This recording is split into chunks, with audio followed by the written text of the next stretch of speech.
So, I'm Dr. Khalid Al Habib. I'm president of the Saudi Heart Association. We're here at the 26th annual Saudi Heart Association conference in February 15th, 14th rather, 2015. We're here with Susanna Kafushova from Prague, Czech Republic, and we just finished our Stand for Life session among the whole long day program of EC Arabia. Susanna would like to have your comment about this 1.5 hour session. What do you think about how did it go? Give us your impression about the whole collaboration with the Saudi Heart Association in this regard. Thank you, Professor Khalid, for your question. First, let me thank you for the invitation because it's really an honor for me to be here. Thank you for coming. It's for the first time I am in Saudi Arabia and in Riyadh, and so far my feelings are really very nice. About the session and about the people, it was quite interesting session to see how much you have done from the time you joined the Stand for Life initiative. You joined the initiative in September 2013, if I recall it correctly. Yeah, around May. Around May. Yeah. So I see a lot of enthusiasm from all these regional leaders, and of course it's based on your leadership. Thank you.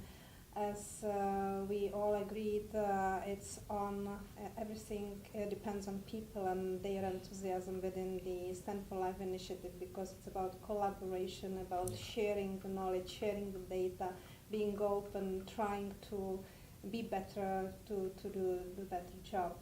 So from that perspective, I'm very pleased to see the progress you've been doing during these past 2 years. What was very interesting, and it's just like first, impression. Yeah, thank you. It's very interesting to see that the major problem is maybe really to get the network working because of the transportation system not existing. In some regions, when I was hearing that 0% of patients are coming by ambulance cars, so it means that 100% of patients are coming by other means. So what are the other means? And the delay on the patient side is probably the major problem you have to be, or you should be focused on. So I can see that your facility is greatly developed. Your physicians are ready to treat those patients with acute MI, but where these patients are coming late or maybe are not coming at all. So this is, from my perspective, how I was hearing what you are saying, that you should be focused on this patient delay, this pre-hospital system, and make this working, which might be quite challenging if it's my understanding that it's quite many stakeholders working within this pre-hospital system. It's not only the Red Crescent by some other government or state or military. Multiple healthcare providers. Yes, multiple healthcare providers. So it might be a real challenge to get all these people working together, just thinking about the patient benefit first, and then the other interests, of course, each organization has. So this is first thing what I've learned about the transportation. Then about the patient education or public awareness, that maybe, and again maybe I'm wrong, but it was just really what I have been hearing, is that maybe patients do not recognize the symptoms, or they do not really feel it's serious when they are getting the pressure or a pain. That's true, they're underappreciating the seriousness.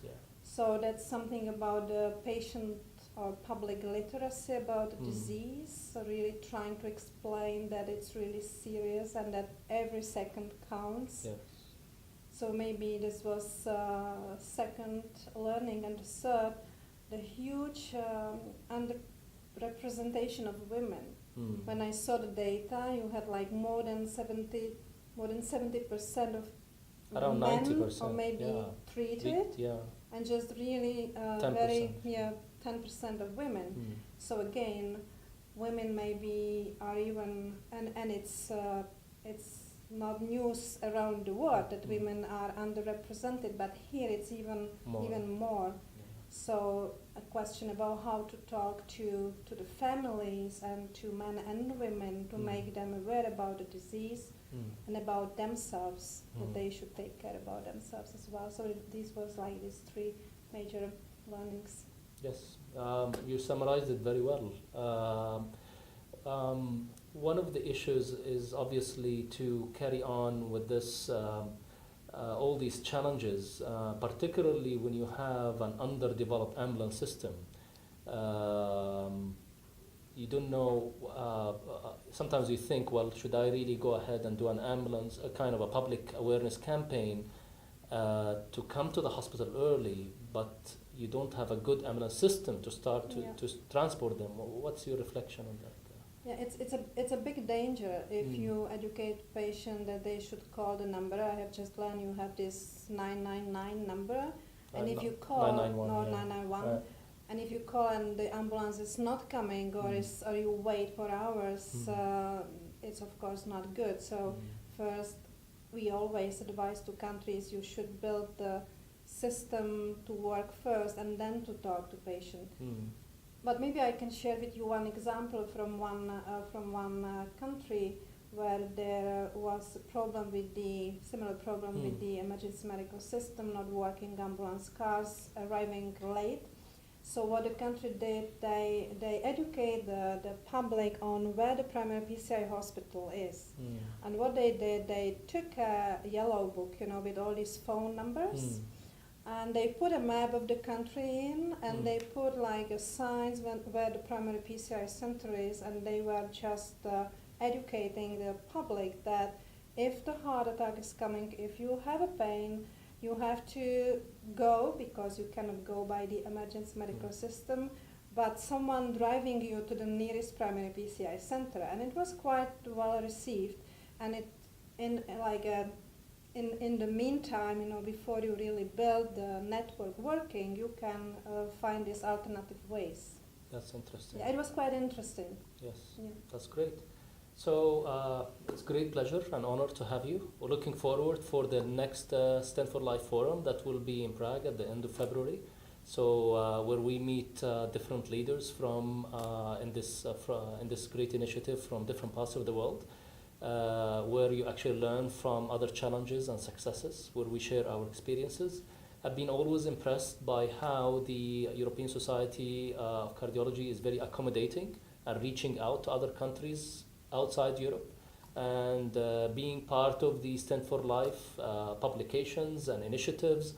Honor for us because we basically start from where you're ended and going with this. So rather than messing around ourselves and trying to learn by a lot of mistakes. Everybody obviously has to have some mistakes, but at least when we start with you and go with you, we have less mistakes, and hopefully we reach somewhere where we have good standards in much less time, so we're more efficient. So we really highly appreciate the trust, and truly is a great honor and pleasure, and thank you very much. And this is something really I have been always impressed with the European Society among all other international societies. Is not only the experience and the science, but the willingness to sit down on one table despite our own geographic differences. So we collaborate as scientists, and we don't really get basically put down because of just differences in geographic locations. So that's really greatly appreciated. Any closing remarks? Thank you for these nice words, and I can only say yes, I agree with you, because everything what we do at the European Society of Cardiology, we think about the patient first. Yes. And it doesn't matter where the patient lives. He's a human being, she's a human being at the end. Thank you very much, Susanna. Thank you very much. Thank you.